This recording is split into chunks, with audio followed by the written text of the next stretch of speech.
the question doesn't have to be like, how do I completely stop emotional eating? How do I manage the emotional eating? Just don't have emotions. It's easy. Right. Don't be a human. Rachel Meyer is a dietitian, a nutrition coach, and a business owner. She is the founder of Pro Lifestyle Nutrition, where her and her team are on a mission to help people create lifestyles for long-term success in their health and wellness. And I'm on a mission to help people create lifestyles for long-term success with their business and finance goals. So I'm really excited to have this conversation because I believe there's a lot of overlap between entrepreneurship and health that often goes overlooked. But we're not going to overlook it today, are we? Rachel, thank you so much for joining us. Thank you for having me. Yeah, you're right. I think there are a lot of parallels. Yes, and I want to dig into that. We have a lot to cover. I want to hear about your personal business journey. I would love for you to share some health and nutrition tips for any other entrepreneurs who may be watching this. But first, what should I do with this slice of apple pie? Oh, well, you should probably do what I just did with that chocolate chip cookie that I just had, which was mindfully enjoy it. That looks incredibly tasty, so I would love for you to enjoy it, really. Thank you. I didn't wait for your answer, but I'm glad that I'm being affirmed in my decision to shove this in my mouth right now. What kind of pie is that? This is a skillet-baked apple pie, courtesy of my mother-in-law. You can't send me a slice of that? I'm a little bit jealous. You know my mother-in-law. Maybe you can oh yeah. You can politely ask her for her recipe. ASAP or that I guess I could make it myself. Yeah, that's fine. I had a hunch that you would be okay because I've seen a lot of the content that you put out on social media, and one of your core messages seems to be that health doesn't mean denying yourself of everything fun and tasty.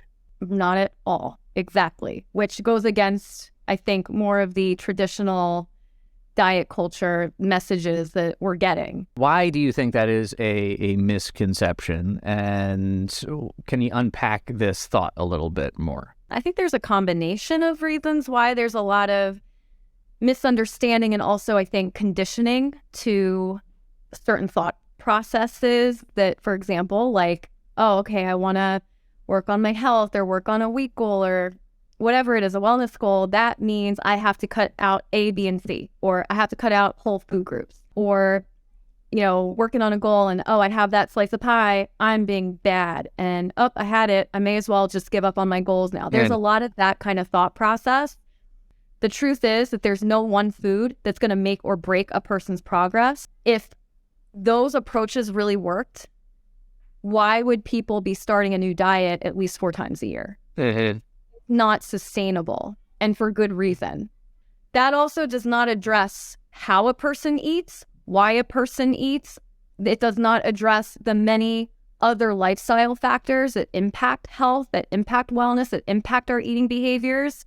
It doesn't address stress, sleep, exercise. It doesn't teach anybody actually how to fuel their body and get enough nutrition. But that's what we're exposed to on a daily basis from, I think, diet culture. I think when it comes to like social media, it doesn't really go beyond here's what to eat, here's what not to eat. So yeah, I'm very big on, sustainability. And that doesn't mean cutting out anything that you enjoy. It means actually including what you enjoy, but in a healthy way, in a way that is going to support feeling well and support goals. But yeah, it doesn't mean cutting out the foods that we love. Yeah, I just don't really see that as a good long-term healthy thing psychologically, especially when you slip. Like if this was your identity, this was the way that you were going to make this work, then you kind of veer off course. You either feel bad about yourself or you give up entirely. And yes, I'm happy for the real talk and you tackling this head on. But honestly, I'm a little surprised, from a nutritionist. I guess I had a misconception about what messages somebody like you in your profession would be putting forward. So maybe you can explain a little bit more about what a nutritionist and a dietitian actually does. So registered dietitians can be found in so many different settings.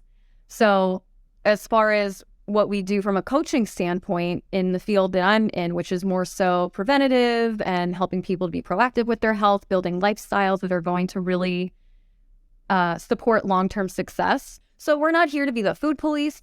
We're not here to tell you that you're bad for eating a certain food. It's funny because we really do kind of I feel like the opposite. I mean, we will help our clients develop an understanding and a foundation for nutrition, which is important because that can help with then being able to identify fads and things that are not correct out there. And we can do that because we're the experts in nutrition and the science of nutrition. That is what we are trained in. But what's really cool is we get to pair that with the coaching aspect, which is, I think, an art. And it's more than just, again, like telling people what to eat and that type of thing. It's really helping people modify their behaviors to really help our clients, not only develop a foundation in nutrition and how to fuel their bodies in a way that's going to be sustainable, but also help with, okay, how do we manage the different challenges that a person is experiencing when it comes to food? We have to learn how to adapt to the many different changes. This is inevitable, that life is going to change. Like that's the only thing that doesn't change. It's like change itself. Like that's going to happen. We're going to have ups and downs. We're going to have big events happen. We're going to have schedule changes. How do I adapt and respond to when things get tough or when there's like a change happening or my routine gets disrupted? What's a good place to start with kind of taking more intentional control over your personal wellness, especially for a busy entrepreneur who works from home? I think a few things. For like a starting point, I think one thing that's important is to kind of, first of all, make the decision within yourself to make your health a priority. That's one of the first things I'm going to recommend, because if we don't prioritize our health and wellness, we can come up with all the excuses to put it last. That can be very easy to do, to just, I have all this stuff I have to get done. I'm just going to put that off. So that's one of my first tips. It's to really like mentally kind of make this decision for yourself to, I'm going to make my health a priority. This could be a little activity, but like literally writing down, why is that important? Because the truth is, what good are we if we're not healthy?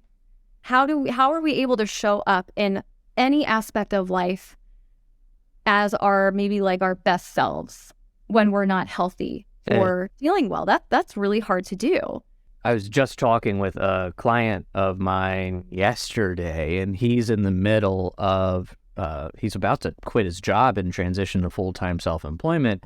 Really crunchy season for him. He's got a lot on his plate, but I was just encouraging him to not pursue, financial well-being at the cost of his actual physical well-being and his relational well-being, his spiritual well-being, to make sure he's taking time to take care of himself. Because like you said, what good are you if you're not taking care of yourself? You can only go as far as you can physically go. So I'm glad you brought that up. But I'm not a wellness expert. I'm glad there's people like you who can kind of help navigate these things. So what would the next step be? One thing that I would encourage, and this could be a great place to start, absolutely, it's setting maybe one or two goals for the week that are tangible, that are like those SMART goals: thick, measurable, attainable, realistic, and something with a T. Timely. Yeah. Oh, wow. Yeah. So let's just say one notices, I'm doing great with my hydration, but I'm very sedentary. One idea might be, okay, you've evaluated that. Maybe one of your little action goals is, I'm going to get a 10-minute walk this week, at least one time this week. Or maybe it's, I'm going to go on that 10-minute walk, or at least 10 minutes of a walk 1 to 3 times. There we have a range, which I think is nice, because Even if you do it that one time, that's still fantastic. Make these kind of lower hanging fruit goals, especially starting out, goals that you really feel are realistic and that you feel confident in. I would say that is a great place to definitely start. I was going to ask, how do you make this sticky? Because we're recording this, it's April now. I'm pretty sure 100% of all health-related New Year's resolutions have long been abandoned. Yeah. Are resolutions even worth it? In your estimation? I don't think there's anything wrong with like ever setting healthy intentions, but I think that's something at all times of the year. I mean, I don't believe that should just be like a January thing, because I do think that it's common. It's something that I see that's common where people, it's almost like, okay, I'm going to wait till the new year to start working on my goals again. It's holiday time, so I'm just going to like, not even care. What's the point? See, that then gets into that all or nothing thinking, because if you're setting a New Year's resolution every year and every year the same cycle is happening, then, okay, something's not working. I think bottom line, again, setting healthy intentions, that's a great thing. I'm glad you mentioned SMART goals earlier, because it's taking those healthy intentions, it's taking these larger goals and breaking them down into, what was it? Specific, measurable, attainable, realistic, and timely. That lets you actually get some wins in. Because if you're going to say, I'm going to lose 50 pounds by the end of the year, we have SMART goals in marketing too. And you could say like, we're going to, double our sales. Okay. But you don't just do that. Exactly. You start with little steps. You come up with little plans and tactics to help you just get to that first checkpoint. And then you go from there and celebrate, eat some pie along the way. Yeah, right. Acknowledge the wins. This is how to create a sustainable process. And that's a great example of like how that parallel mapping out, okay, well, what happens in between where you are now and the goal that you have? Those steps are so important, and going about it in a way that's going to be realistic and manageable. What questions do people not ask you about nutrition and wellness that you wish they did? That's a good question, Dave. I think maybe, how do I eat enough to support the weight goal that I have, versus how do I just like maybe lose weight, or what do I not eat? Or sometimes what's not really understood is that for sustainable success with like weight related goals or health related goals, we have to eat enough of things so that our hormones are balanced, we're feeling well, sharp, to make sure that we're supporting a metabolism that's running efficiently. If we're in too much of a calorie deficit for certain periods of time, that usually causes a metabolism. I mean, it'll adapt to that and then slow down. So that's a question I think I wish more people would ask me, like, how do I eat enough to support the goals that I have? That's great. That's a paradigm shift, really, because we spend so much time when we're thinking about dieting. It's all about, what do we avoid? Yeah. So it sounds like you spend a lot of time coaching people, trying to manage expectations. Right. The question doesn't have to be like, how do I completely stop emotional eating? How do I manage the emotional eating?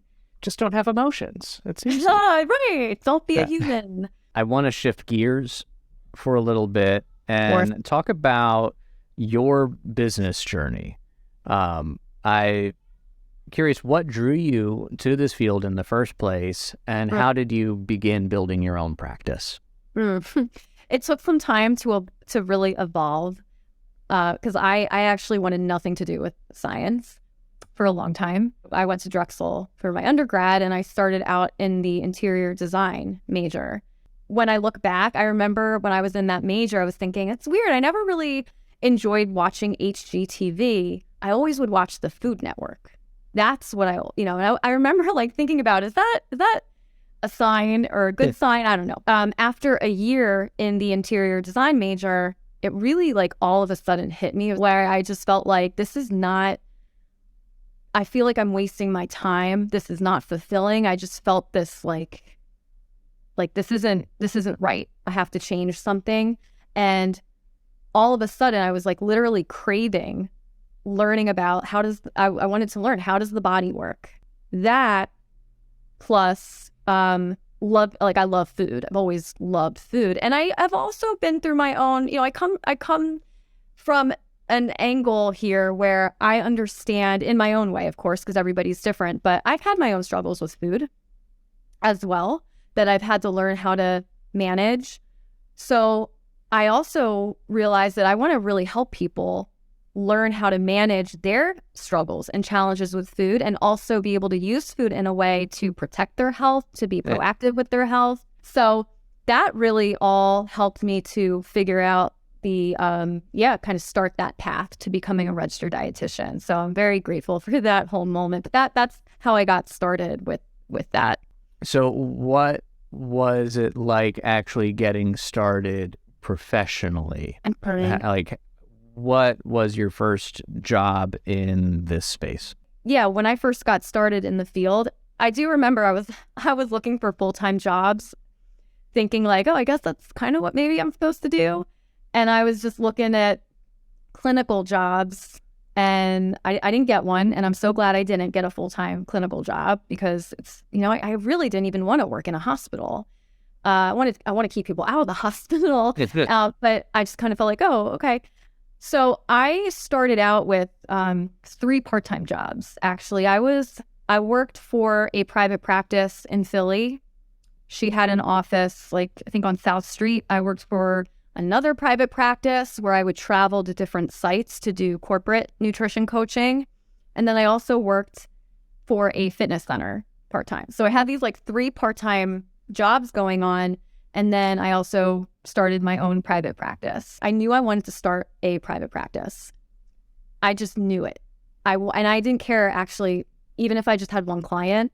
I was so excited about the idea. And I think it's almost like the creative side. And I'm not even that good at art and being, I feel like, creative. But I do think from all the interior design, it's I also wanted to be able to be creative and have that kind of part of what I was doing. So I knew I wanted to start a private practice as a way to kind of fulfill that and have something of my own. I resonate with that. I'm in a completely different world, but always feeling in myself kind of that creative impulse. I was in interior design, but I loved photography. I loved videography.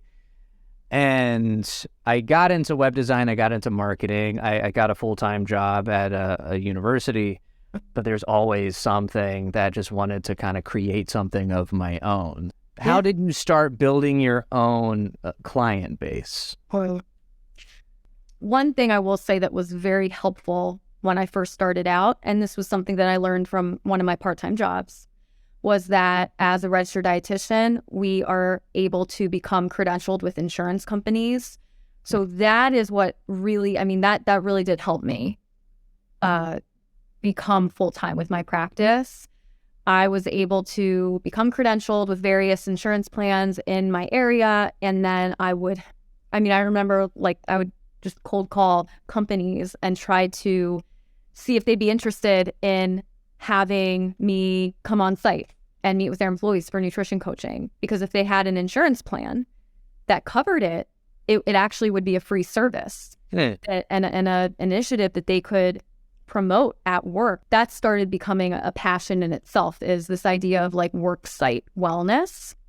So that's what really helped me get full time with my practice. It was definitely partnerships with different companies and getting kind of my foot in the door in some of these different places. I imagine it's pretty easy being able to sell something when the other person doesn't have to pay anything for it, but you still get paid for it. That's kind of a nice little setup. It's like a win-win-win, but I will say, if it's okay, just to share a little bit more about kind of how I've evolved and my business has evolved. So, yes, this was very sustainable as far as from a financial standpoint, and it was really nice. Like you said, I didn't really have to sell. It's a covered service, but it took me about 7 years or so, because I think it was maybe the end of 2018 or maybe early 2019, where honestly, I hit a point in my career where I was feeling like I was resenting myself, actually. I felt like,